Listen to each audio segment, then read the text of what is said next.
two. So for the first view, this way. Other side. Face that way though. Oh my gosh. Hey, retard. Oh! Wow.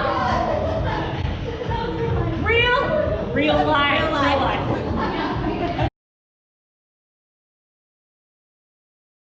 Hey, hi friends. Welcome to my channel. I figured today I would get a little bit more into my why. Why am I pushing as hard as I am? Why am I even doing this competition? Why do I feel that I need to post about it? And lastly, what am I getting out of this? So for the past 2 years, I've really learned a lot about myself. I've lost myself completely. I literally hit rock bottom, and it's not because of a choice of my own. Although the choice to stay sad and depressed was my own choice. I chose to stay stuck. And I'm saying I chose to stay stuck because nobody essentially makes your life difficult. You make your life difficult. I made my life completely difficult, and it was my fault to an extent. I allowed the world to work against me, and I didn't work with the world. You think about my personal journey that I'm about to share with you.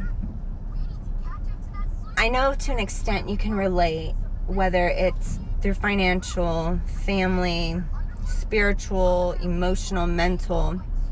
I feel like I lost all of that. So 2 years ago, Hurricane Harvey hit. I had a brand new baby, brand new set of emotions and expectations that I set for myself, because I wanted to be a great mom. I wanted to be an involved mom. That's what originally led to postpartum depression, and that's very real. As a woman, we understand postpartum depression later, after we give birth. I think if you're already depressed, or as they say, clinically depressed due to postpartum, and people have it in many different ways. My form was just the expectations that I expected to live. That was difficult for me.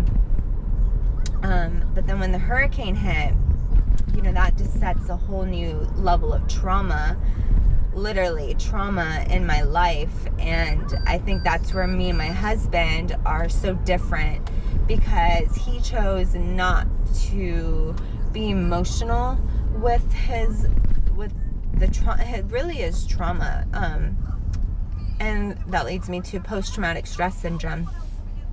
So I was diagnosed with chronic depression and chronic anxiety, postpartum stress, and it's natural. It is a natural feeling.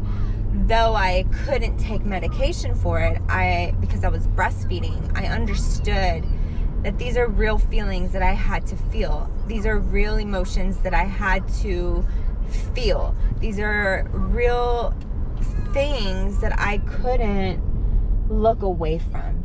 These are real feelings. And as many times as I fought against it or pushed it aside, I had to realize that everything that I was deflecting or not dealing with showed up in my life in a whole different form. And I think that's where this starts becoming real, because now I have a little baby who depends on me, depends really on my breast at this point. I mean, she was so tiny, she didn't even roll over yet when the hurricane hit. In fact, she was still sleeping in a little bassinet. So, to get a little deeper into the hurricane night, I remember that we were gonna watch a fight that night, but Steven was sick, so we canceled our plans to go to our friend's house and stay home. And I made a homemade soup, and that night I built a little bouncer that one of my great friends, Darren, sent Anastasia. And I built that for her, and I was so excited because the next day when she woke up, we were gonna play in it. Granted, we do live in a flood zone, but we have never flooded in my house. So, and we were prepared for the hurricane like we are every other hurricane, but nothing would have, could have, should have prepared us for that night. That night was hard. And in fact, I don't even know if I can talk about it without feeling those feelings again, because it's tough. So to sum it up, thankfully my husband woke up that night to throw up. It was about 3 or 4 o'clock in the morning, and I just hear him shuffling through things, and he was saying, wake up, there's water coming from the floorboards and from the door trims, like the actual walls itself. It's not just the floors, but it was the walls too, all throughout the cracks, where the walls met. I woke up, I helped him bring out every towel that we could, and when all of our towels expired, we just realized this water's not going to stop coming in our house. And the only thing there's nothing we can do right now. The entire street is flooded. In fact, from this street to my house, it was just like an even flow, and it was just constantly rising.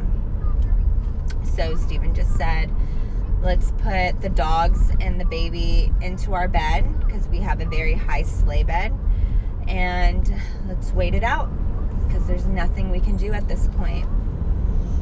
And you try to sleep through that, but it was really like the Titanic, and you hear the pots and pans shifting and through the cabinets, and you hear things just from the front of the house floating into the back and vice versa.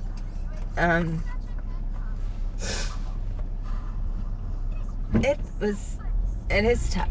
It's probably the toughest thing that I've ever dealt with, to be honest. And I don't wish that feeling on anybody, but I know people have this feeling in different forms.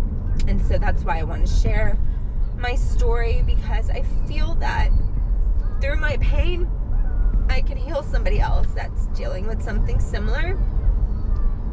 I mean, I lost everything. I lost my house. I lost my place that I felt safe, because dealing with postpartum depression, you don't want to be around people. You don't want to ask for help. So you already feel lonely. You already feel lonely, you just feel alone. And so I felt the safest in my house, where I could be by myself in my own little space with my baby and figure out this new life that I had. So when that was completely taken away, the nursery that I spent my entire pregnancy perfecting, that's the toughest part.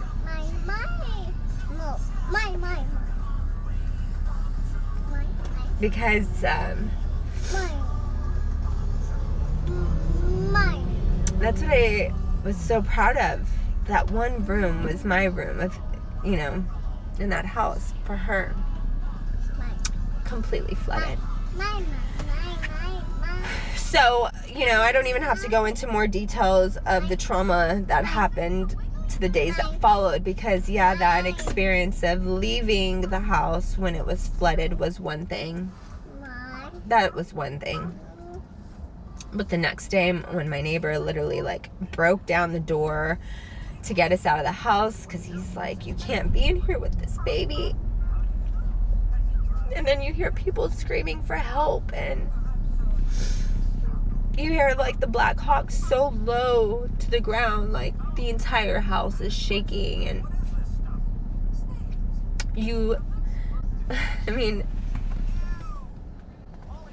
this real life. Like, this is my life. This was my life. This is my life for the past 2 years. We've been rebuilding the past 2 years, and it's been really fucking hard, to be honest, to get out of this place of just remembering all these sounds and noises and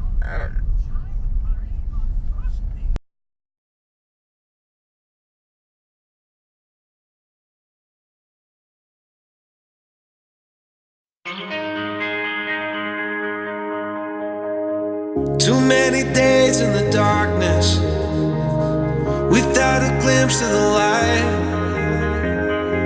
Running tired and broken and scared, but I swear I'll never give up the fight. I see you broken and beat, head pulled down over your eyes. Every part of you wants to surrender, but darling, you were meant to survive. With every start, we are born again. Open your heart and spend less time in your head. With every start, we are born again. Open your heart and spend less time in your head.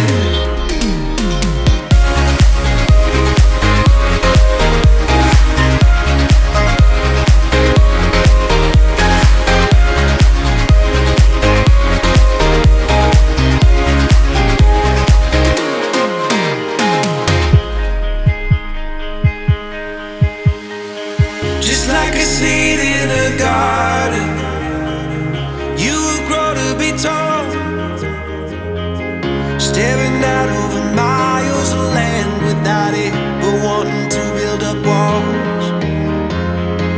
Lift me up in your branches, we can watch the sunrise. Just a couple of bruised up souls that believe that it was worth one more try. With every start, we are born again. Open your heart and Just relax your elbow. There you go. Yeah, that's better.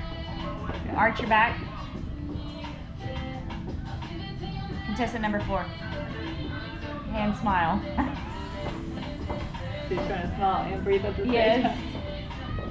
Well, we're gonna put some Vaseline on your Hand. teeth. Other hand. Just turn it in. Just don't let it have it out. Wait. Ow, you're fine. Okay, turn around. Relax your elbow. Yeah, so she can keep her elbow. Yeah. I like that position. Yes. Yes, that was better. Hand. And then check. Thank There you. you go. That was Yay! And then you go in the back and just like cry. Yeah, basically. No, you go like this. then I'm gonna make that sound every For the victory lap though. Whoa, whoa. They ain't never seen nothing like this before. Lit the room when I came through the front door. Ask me if I stress overcome. What for? Train in the trees, please. Yeah, you can at least smile like you're having so much fun. not fun. Yup, the champ is here. Switch gears. We keeping haters in the rear. At the blood, sweat, and tears, and my goal so near. I see my victory so clear. I see my victory so clear.